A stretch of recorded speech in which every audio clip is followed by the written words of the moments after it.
सहजानंद स्वामी महाराज की जय जय जय। धाम धमी मुक्तों की जय जय जय। मुक्ताक्षर पुरुषोत्तम की जय जय जय। जे उत्पत्ति तथा स्थिति लय करे वेदो स्तुति उच्चरे।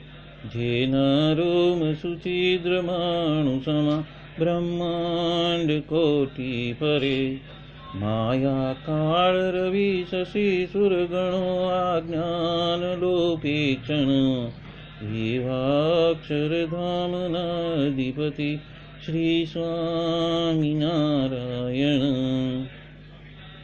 महाध्यानाभ्यासं विदतमजस्त्रं भगवत पवित्रे सम्प्राप्तं स्थितिमतिवरेकान्तिकवृषे। सदानन्दं सारं परमहरिवार्ताव्यसनिनं। गुणातीतानन्दं मुनिवरमहं नौमि सततम्। अनेकेभ्यो सद्भ्यो विमलहरिविज्ञान ददतं। भुविर्ब्राह्मी विद्या हरिवचनरूपामुदयतं। हरिध्यानासक्तं शुभगणमनाद्यक्षरमहं। गुणातीतानन्दं सकलगुरुमुदे मुनिवरम्। वाणी अमृत थी भरी मधुसमी संजीवनी लोकमा। दृष्टि मां भरी दिव्यता निरखता सुदिव्य भक्तो वदा। हय्ये भर्यु मीठू जननी सुने हास्य मुखे वस्यूं। ते श्री ज्ञान योगीराज गुरु ने नित्य नमो भावसु। जेनी अमृतवाणी तो वही रही साक्षात महिमा रूपे। जेनी ब्राह्मी स्थिति अहोलिन करे शुभव्यक्षर पदे। शरणागत निज अल्प जीव सहुना श्रेयार्थ तत्पर रहे। काका स्नेहल सिंधु दिव्य विभुने हयो तो वंदन करे। क्षिप शांत प्रशांत सागर समा साधु गुणे जे शोभता। जेना दर्शन ने समागम थकी शांति सहु पामता। जे छे मानस पुत्र काका जिना ने भजन मालिन रहे। एवा साधक वृंदना गुरु सुरत वंदन भरत भाईने। भक्ति सभर गुलतान थईने महापूजा जे करे। अनुवृत्ति अद्भुत जाळवी रिजया काकाजीने। मलकंतु मुख पुलकित हय्यो युवानो ने जे गमे। एवा सुरद भुलकु विरल वंदन अहो असी भाईने। ब्रह्मरूप निजने मानता वळी श्रीजी हय्ये धारता। जे मस्त रहीने प्रभु भजन मा सुरद भाव धारता। महिमा सभर दासत्व छलके जीवन माछे सहजता।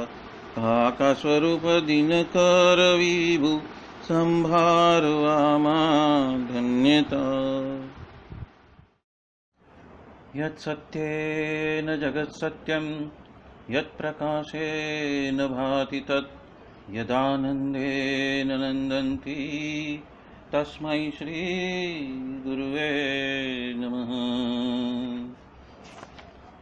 ध्यानमूलं गुरोर्मूर्ति पूजामूलं गुरोर्पदं मन्त्रमूलं गुरुर्वाक्यं मोक्षमूलं गुरो कृपा।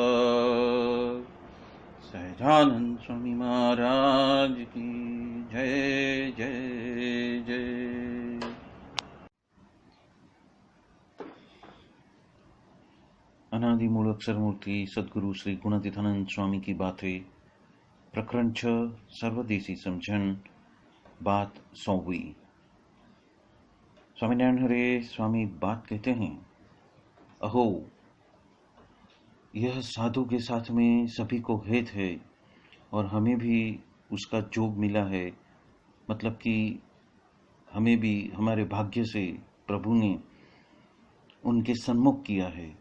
तो वहाँ पे खोट, यदि वहाँ पे भी खोट नहीं टलती और तत्पश्चात उसके बजाय तो खाना है, खाट है, मतलब कि खाना पीना है, सोना है और खाड़ा यानी कि शौच वगैरह जो है वो तीनों बात होती रहेगी और दूसरी सारी बातें तो होएगी पर ऐसी बात तो नहीं होएगी। यहाँ पे क्या कह रहे हैं कि खाना, खाट और खड्डा, तो ये तो एक भौतिक देह की, स्थूल देह की सब व्यवहारिक क्रियाएं हैं, वही होती रहेगी। पर जो हकीकत में जो साधना करनी है, जो उपासना समझनी है, तो अन्य जगहों पे तो ऐसी बात होने वाली ही नहीं है। इसलिए तत्पश्चात आपको बहुत ही पछतावा होएगा, यानी कि पश्चाताप होने वाला है, या तो फिर उसको कह सकते हैं कि खेद होने वाला है कि हमने हमारा जो ये मानव जन्म मिला है उसका क्या कर डाला और हमने जो जिस वक्त जो करना था वो समझा नहीं और हमने मानव शरीर गंवा दिया। और उपरांत स्त्री द्रव्य का जोग तो करना ही नहीं, क्योंकि जोग होता है तो ठा रहता नहीं है। मतलब कि हमारी जो स्थिति है भक्ति के प्रति या तो उपासना के प्रति या तो ज्ञान के प्रति, जो हमारी जो स्थिति रहती है, जो हमारा एक संबंध जो स्थापित हुआ है इस संत के साथ में, वो वहाँ पे ऐसा स्थिर रहता नहीं है, रह ही नहीं सकता है। हम चलित हो जाते हैं और शायद पतन भी हो जाए और ऐसे साधु का संग भी छोड़ दे। तो ये बात यहाँ पे गुणातीतानंद स्वामी कहते हैं कि यदि स्त्री या द्रव्य का यदि जोग हो जाए तो हम साधु का संग छोड़ के फिर से माया में 84 लाख चक्कर काटने के लिए फिर से हम बहक जाएंगे और जो सच्चे संत मिले हैं उसका जोग जो है वो छूट जाएगा। ये बात यहाँ पे गुणातीतानंद स्वामी कहते हैं और उसके लिए हम अलग अलग दृष्टांत भी यहाँ पे देख रहे हैं कि वचनामृत प्रथम 18 में गुणातीतानंद स्वामी ने, वचनामृत प्रथम 18 में श्री जी महाराज कहते हैं कि हमारे साथ में वाद विवाद करके भी यदि उपाधि में भी रहे तो भी हम शुद्ध बने रह सकेंगे, पर ये जो नारद संकादिक जैसे हो उससे भी आप रह नहीं सकते हैं और अन्य की तो बात ही क्या करनी। और ऐसे अनंत मुक्त हो गए और अनंत मुक्त होंगे तो उसकी उपाधि में रहकर ही निर्लेप रह सके, ऐसे कोई हुआ नहीं है। उपाधि में रहकर यानी कि माया का स्पर्श करके, मतलब माया का ही चिंतन मनन करके कोई निर्लेप रहता है, तो ऐसा तो कोई समर्थ हुआ नहीं है और होएगा भी नहीं। और अभी अभी किसी ने भी कोटि कल्प तलक साधन करके तो ऐसे समर्थ कोई बना हुआ ही नहीं है। ये बात यहाँ पे श्री जी महाराज स्वयं कहते हैं। उपरांत वचनामृत मध्य 35 में भी कहते हैं कि कैसी भी धर्म वाली स्त्री हो और उसको यदि पुरुष का सहवास हो जाता है तो उसका भी धर्म रहता नहीं है, वो वहाँ से चलित हो जाती है। और उसी रीत से अरस परस में स्त्री और पुरुष का परस्पर सहवास होता है तो उसका भी धर्म रहता नहीं है, उसकी आशा ही रखनी नहीं है। और इस बात को इस स्पष्ट रूप से जो जान लेता है तो उसमें कुछ संशय भी रखना नहीं है कि हमें अनिशुद्ध ज्ञान पे स्थिर रहना है। उपरांत वचनामृत मध्य 51 में भी श्री जी महाराज कहते हैं कि शिव और ब्रह्मा जैसे कोई समर्थ तो हम कह नहीं सकते, वो तो नारद जैसे के भी गुरु है, पर देश है, काल है, क्रिया है, संग है, मंत्र है, शास्त्र है, दीक्षा है और ध्यान है। यदि ये 8 में से यदि कुछ भी भुंडा होता है या तो वो विघ्न खड़े करते हैं, तो उसके योग के वजह से शिव और ब्रह्मा जैसे को भी अंतर में अतिशय दुख हुआ है। और इसीलिए कैसा भी निर्गुण की भक्ति करने वाला हो और आत्मसत्ता रूप से रहने वाला भी हो, और यदि उसको भुंडे ऐसे मतलब चलित करने वाले देश कालादिक वगैरह ऐसे अष्टक का योग भी हो जाता हो, तो उसके वजह से उसको अंतर में दुख उत्पन्न होता है और उसका पतन होने का कारण बन सकते हैं। उपरांत उन्होंने कहा है कि वचनामृत अंत्य 38 में वो कहते हैं कि विषय का जोग यदि होने लगता है तो भी उसकी स्थिति रहती नहीं है, और ये सिद्धांत बात है। और गुणातीतानंद स्वामी भी हम सबको जता रहे हैं, प्रकरण 1 की 202वीं बात में वो बता रहे हैं कि बड़े बड़े ऐसे सोभरी और पराशर जैसे जो ऋषिमुनि थे, और वो सब कुछ इंद्रियां वगैरह को जीतने वाले बहुत भारी भारी ऋषिमुनि थे, उनको भी पराभव इस माया ने किया है। तो जो वासना, जो लिंग देह है, वो तो आत्यंतिक प्रलय में भी जलता नहीं है। तो यहाँ पे गुणातीतानंद स्वामी हमें आगाह कर रहे हैं कि ऐसे विषय वासनाओं से दूर ही रहे, सजग रहे और ज्ञान में अवस्थित हो जाए, वही उसका उपाय है। आगे कहते हैं प्रकरण 1 की 239वीं बात में कि माया तो बहुत ही बलवान है, जीव के सन्मुख में माया बहुत बलवान है, और वो माया तो वैराग्य को भी खा जाती है और आत्मनिष्ठा को भी वो चबा जाती है, क्योंकि पृथ्वी का तो जीव तो वो पृथ्वी में ही चिपकता है।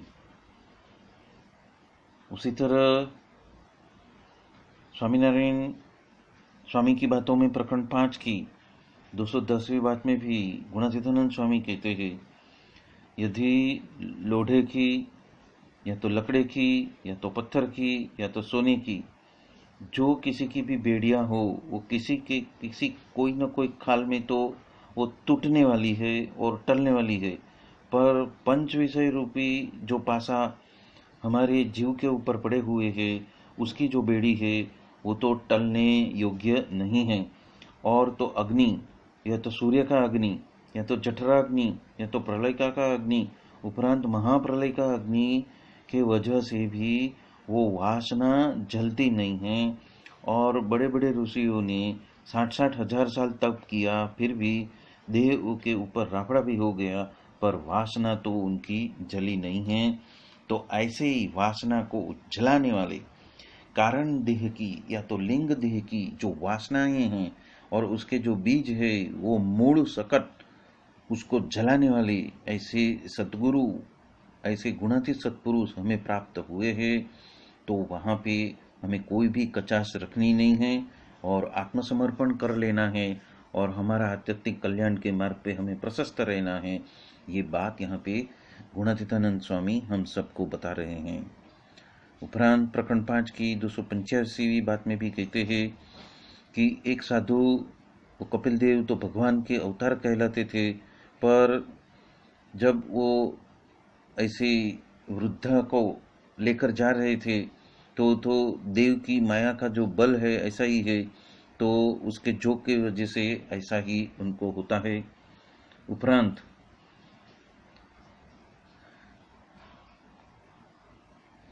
स्वामी की बात की प्रकरण 6 की 168वीं बात में भी वो जता रहे हैं कि जीव तो पंच विषय के लिए हैरान परेशान होता है और धमाचकड़ी मचा देता है, और संपूर्ण जीवन जो संपूर्ण आयुष्य है उसमें व्यतीत कर देता है। और एक बार विषय गिरनार जैसे है, हर एक विषय तो एक एक गिरनार जैसे पहाड़ जैसे तोतिंग है, वो उखड़े मतलब कि उसको बाहर निकाले वो निकल नहीं सकते। और ये सब जो देश है, यदि हम एक साथ मिलकर उसमें जुड़ जाए तो गिरनार पर्वत भी हम निकाल के उखाड़ कर फेंक सकते हैं, पर काम तो करोड़ उपाय भी हम उखाड़ नहीं सकते हैं। ऐसा घनिष्ठ है, क्योंकि अनंत जन्मों के लक 84 में भटके हुए ऐसे जीव के अनंत जन्मों की विषय वासना का जो बीज है वो बहुत ही गहन गहन गहन है, और उसमें बहुत सावधान होके उसको जलाने के लिए, उस कारण देह को, मतलब कि उस वासना लिंग को जलाने के लिए ही यही उच्चतम लक्ष्य लेकर पूर्ण पुरुषोत्तम सहजानंद स्वामी अपने मूल अक्षर मूर्ति गुणातीतानंद स्वामी के सहित हमारे सामने प्रस्तुत हुए हैं, और उसका हमें सदुपयोग कर लेना है सजगता से और सततता से, नियमितता से। वही बात यहाँ पे बता रहे हैं। और ऊपर से उन्होंने एक गौर की और जजमान की बेटी की भी बात करके दिखाई, और उसमें भी ऐसा ही अनुभव हुआ है। और उपरांत भट्ट जी ने भी घोड़ी पे बैठने के लिए कोई एक बहन को कहा, तो अन्य भाई कहने लगे कि युवान है इसलिए उस बहन को घोड़ी पर बिठा दी, और वृद्ध को कौन घोड़ी पर बिठाने वाला है।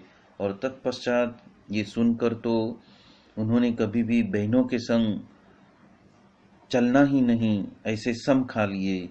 तो यहाँ पे तो गुणातीतानंद स्वामी जो बात कर रहे हैं वो मयाराम भट्ट की बात कर रहे हैं, और जूनागढ़ जिला में माणावदर गांव के वो निवासी थे। और वो जब विसनगर नागर ब्राह्मण और बहुत धर्मिष्ठ थे, वो छोटी उम्र में वो विधुर हुए थे और पुनः लग्न नहीं करते थे, सदा सत्संग की सेवा में रहते थे। उन्होंने रामानंद स्वामी को गुरु बनाए थे, और गुरु के धाम गमन के बाद महाराज ने समाधि प्रकरण चलाया था। वो उनको मान्या में आता ही नहीं था, और उस वजह से वो मुक्तानंद स्वामी को उन्होंने फरियाद की, दिव्य रूप से उनको दर्शन दिए। और तत्पश्चात महाराज का जब सर्वोपरि निश्चय हुआ तो अत्यंतिक प्रामाणिक और सादाई से जीवन जीने लगे थे।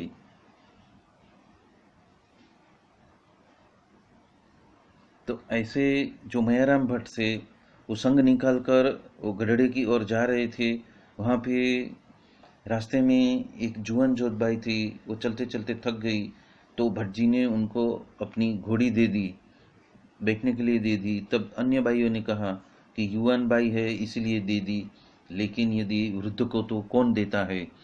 तो तब से उन्होंने संकल्प कर लिया कि अभी बहनों के साथ में कभी भी चलना ही नहीं, उनके साथ में कभी जाना नहीं, उठना बैठना नहीं।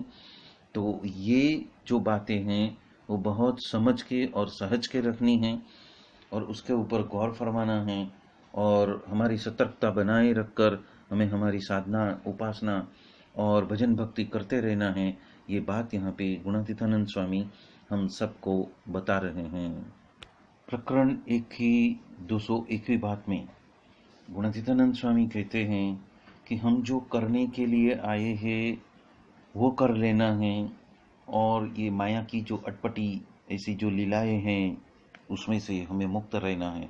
उसके लिए कहते हैं कि सबसे अधिक तो भजन करना है, और उससे भी अधिक है वो तो स्मृति रखनी है, और उससे भी अधिक है वो तो ध्यान करना है, और उससे भी अधिक है तो स्वयं के आत्मा और परमात्मा के बारे में जो भगवान को धारण करना, स्वयं के आत्मा में परमात्मा को यानी कि भगवान को धारण करना, वो सबसे अधिक है।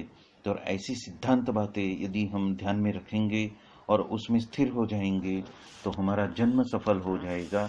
वो बात यहाँ पे गुणातीतानंद स्वामी हम सबको बता रहे हैं। उपरांत प्रकरण 1 की 208वीं बात में भी एक बड़ा रहस्य बता रहे हैं गुणातीतानंद स्वामी कि जो ब्रह्मवेत्ता के मत से वेद का जो मार्ग है, जहाँ पे विधि निषेध ही सब कुछ है, तो यहाँ पे तो वो भी गिनती में नहीं है। ये बात जड़ भरत ने रोगण को बताई दी, और उनकी समझन के हिसाब से तो आत्मा और परमात्मा ये दो ही बात रखनी, ऐसा कहा। और इस बात के ऊपर आखिरी प्रकरण का आखिरी वचनामृत पढ़वा कर उन्होंने कहा कि इस वचनामृत में तो आत्मा और परमात्मा ये बात का तो हमें वेग लगा देना है, और यही महाराज का सिद्धांत है। ये बात यहाँ पे गुणातीतानंद स्वामी हम सबको बता रहे हैं। प्रकरण 1 की 247वीं बात में 47वीं बात में गुणातीतानंद स्वामी कहते हैं 247वीं बात कि दास के दुश्मन हरि कदी हो ही नहीं सकते। वो जो भी करेंगे अच्छा ही करेंगे और सुखी होएगा। और हमको तो हेत आता है और उस वजह से ही हम बात करते हैं कि स्वामीनारायण नाम का जो मंत्र है बहुत ही बलवान है। इसीलिए भजन तो करते ही रहना, अहरनिश भजन में रहना, अहरनिश अनुसंधान में रहना कि मेरे हृदय कमल के अंदर जो परमात्मा विराजमान है उसकी ही भजन बनती भक्ति का अनुसंधान हमें कायम रखना है, निरंतर रखना है, अविरत रखना है। तो हमारा कार्य सफल हो जाएगा, हमारा लक्ष्य में हम सफल हो जाएंगे। प्रकरण 5 की 212वीं बात में गुणातीतानंद स्वामी कहते हैं कि भगवान और साधु दो ही रखना है, यानी कि घरेणा रखकर रुपया देने बराबर है। इसीलिए दो को रखकर व्यापार करना मतलब कि भगवान और साधु दोनों का अनुसंधान रखकर ही ये संपूर्ण जीवन को व्यतीत कर देना, वो बात यहाँ पे, ये रहस्य की बात यहाँ पे गुणातीतानंद स्वामी हम सबको बता रहे हैं।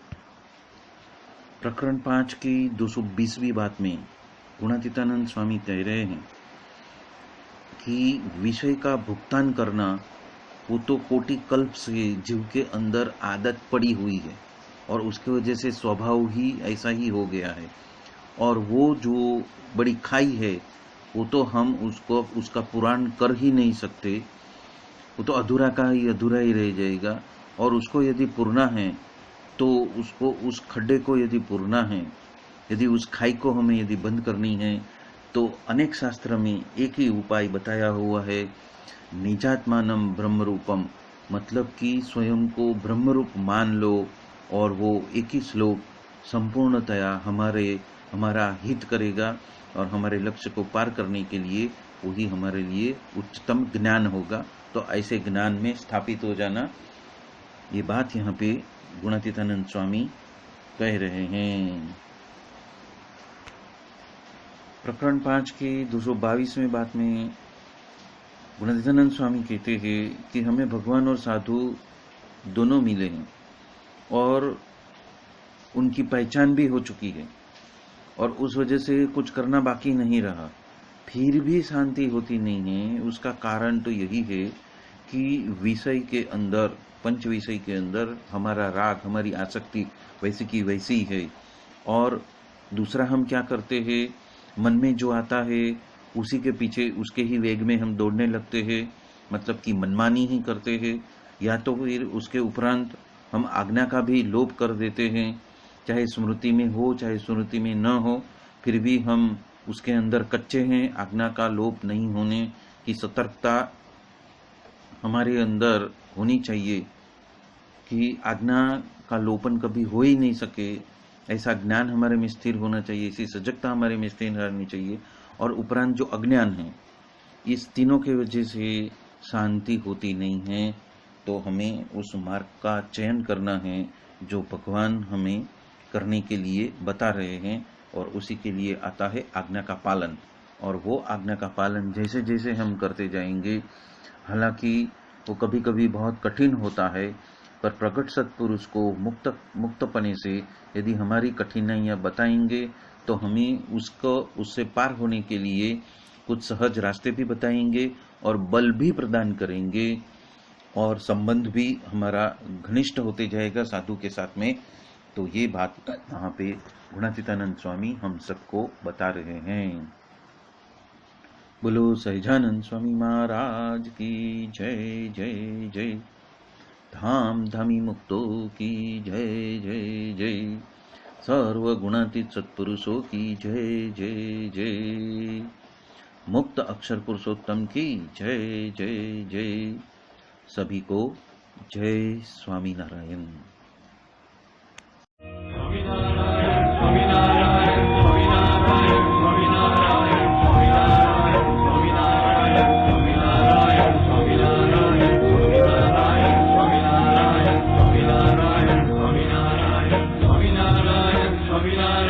Swami